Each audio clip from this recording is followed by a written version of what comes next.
Ciao guys, welcome to Italy, and I'm here at the proving grounds of Alfa Romeo because it's been 5 years, can you believe that? 5 years since Alfa Romeo actually introduced a brand new car to the American market. And today we're going to talk about a new, get this, not hybrid, but a plug-in hybrid. And as you know, Alfa Romeo has a storied history, 113 years that the brand's been around. It's mainly been based on motorsports, it's been based on beautiful, sexy cars. But for the first time, Alfa Romeo is actually aiming at the gals, the women in this audience, because they want to sell a car that's not mainly based on performance and based on aggression and all the things that Alfa Romeo is known for. Of course, they've won a number of Formula Ones, they've won a bunch of Mille Miglias here in Italy, but they want to sell a car that appeals to both men and women. So let me introduce you to the Tonale. So come on in and I'll first show you what makes this car special by showing you kind of the underneath of the car. Usually we have to look at the powertrain by looking at the car. Don't look at there, I'm not going to show it to you yet. I'm going to show you the cutaway. So this is it. This is the brand new Alfa Romeo Tonale, and what makes this unique is that, well, it's a plug-in hybrid. So of course, up front you have a 1.3 internal combustion engine, but more importantly, what you have here for a low center of gravity is a big battery. And of course, over here, you have an electric motor. And this is the only way that the Tonale, the 2024 Tonale, is coming to America as a plug-in hybrid. And when you combine the output of the 1.3 liter internal combustion engine with the output of the battery and the motor, you end up with, get this, 285 horsepower. And I'm going to be talking about numbers here, but don't let that scare you. And a 0 to 60 time of about 5.5 seconds. Which makes this a very interesting and very quick car. Now, in terms of size, this Tonale, and if you're wondering why Tonale, that's the name of a pass, just like the Stelvio mountain pass. So Alfa Romeo has been naming their cars after mountain passes, and Tonale is a mountain pass here. But this car has something unusual about it, and that of course is the fact that it's not just an Alfa Romeo, but that it's an Alfa Romeo that can go on all electricity. Now, Alfa says it can do up to 30 miles of all electric range, maybe a little bit more than that when the battery is completely full. So I think I've bored you enough with the cutaway. Let's go look at the main car, and there it is. This is a small, compact crossover. Think of like the BMW X1 if you're looking, even if you're thinking about the size of it. So the question is, what's the interior like, and do I fit? But before we get to that, check out these wheels. I think they're absolutely gorgeous. Kind of traditional phone dial wheels, and Alfa will tell you that the reason that these holes keep getting bigger and bigger is because they're making them less and less heavy. I believe these are standard, 20-inch wheels, so a good size wheel, a lot of meat on the tire. And then this is the Veloce trim, which is the top of the line. There's also a Sprint and a TI.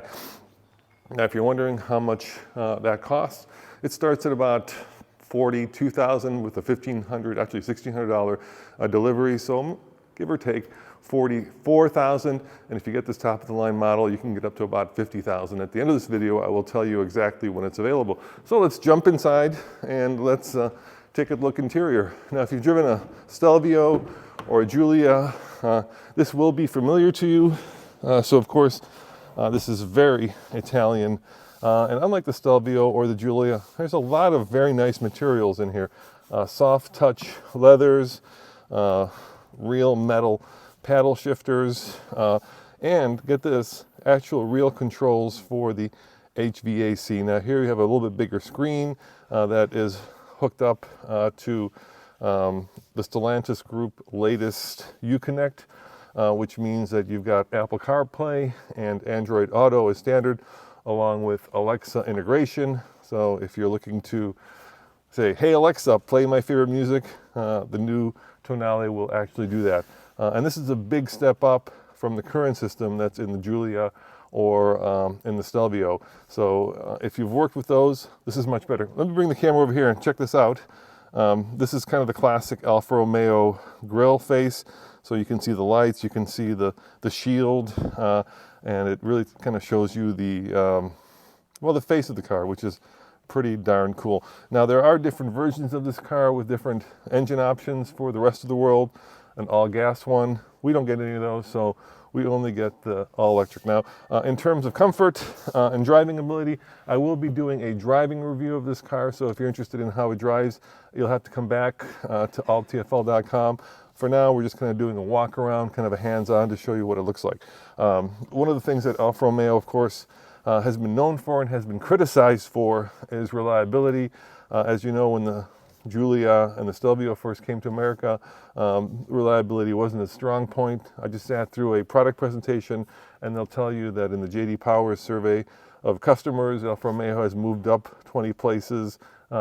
Whether that translates to your experience, I don't know, but they have spent a lot of time working on their production, making sure that the vehicle is much more reliable and not just kind of Italian in its style and in its power, but more well put together, so that not only is a shopping and buying experience Italian, but the ownership experience is probably less Italian, at least from what it used to be. I actually like the interior. One of the things that Alfa Romeo does is they put their start-stop button on the steering wheel. A lot of the other brands put it over here.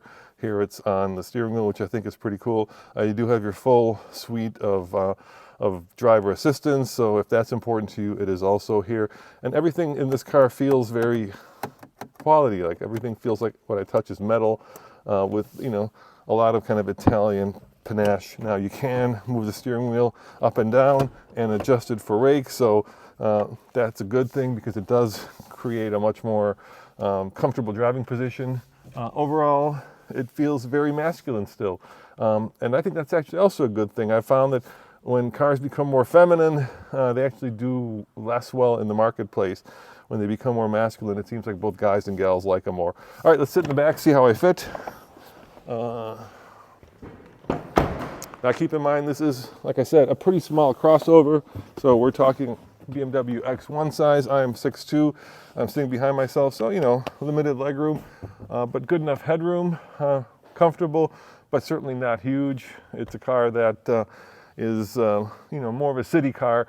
And here in Italy, I found that this car is actually relatively large, but when we're talking about a car in America, I think it'll kind of shrink as you get it onto American highways. Let's see how much room is in the back.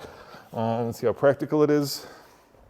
I kind of like this green too. I know Alfa Romeo, just like Ferrari, is typically very red, but here, you know, the green works for me. It's kind of unusual. A good amount of space, a pass-through for your skis, and of course, here is your charger, so that you know, when you're charging this thing, it does have a charger. And here's something really cool. Try that again. There we go.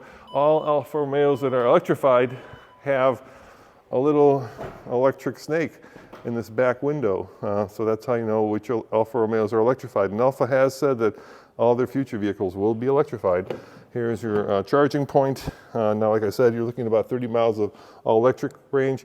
This is a level 2 charger. I think this is European, actually. Yeah, level 2 charger. Alfa says about 2.5 hours from empty to full. So on level 2, so, you know, that's pretty good. Come on, plug it in, get 30 miles of range. Let me shut the doors here, and let's talk about when this car is available. So come on around here. And really, I think that the beauty of this car is when you look at it from the front. You've got this very classic Alfa Romeo grille, you know, with this and the 2 air inlets. That's something that Alfa Romeo started doing after the Second World War. And of course, it's very purposeful. It's very aggressive. The 3 headlights. In other words, a car that is relatively unusual. Now in America, Alfa Romeo is part of the Stellantis family of brands. So you're looking at cars that belong to, well, Peugeot basically here in Europe, but you've got cars like Alfa Romeo, Fiat, Ram, Jeep. They all kind of are now sharing very similar chassis. So this chassis is part of the Stellantis family, and there are a lot of other cars that are being built on that, including Jeeps. And well, you may know of a certain Dodge that shares this chassis, and I'll let you put that name of that Dodge in the comments below. Anyway, like I said, pricing starts at about 45-ish, goes up to 50 for the top trim level, this Veloce, and it will be available at your local dealership starting at the end of this month. Let me know what you think in the comments below. Alfa Romeo is a premium sporty luxury brand that a lot of people don't necessarily understand in America, and has been bought by, like I said, guys. 80% of their buyers are guys. And this car, they're hoping to attract more female buyers and make it much more utilitarian, less Formula One, and more, going to the grocery store or, running around the neighborhood. The things that we use our cars for, unless of course you're driving Formula One cars, which is possible. Anyway, as always, this is Roman. Keep in mind the driving impressions of this car are coming up as well. If you want a tour of the Alfa Romeo Museum, I actually recorded a really cool video, and that's going to be up on alltfl.com. Thank you very much for joining me, and I'll see you next time. Ciao from Italy.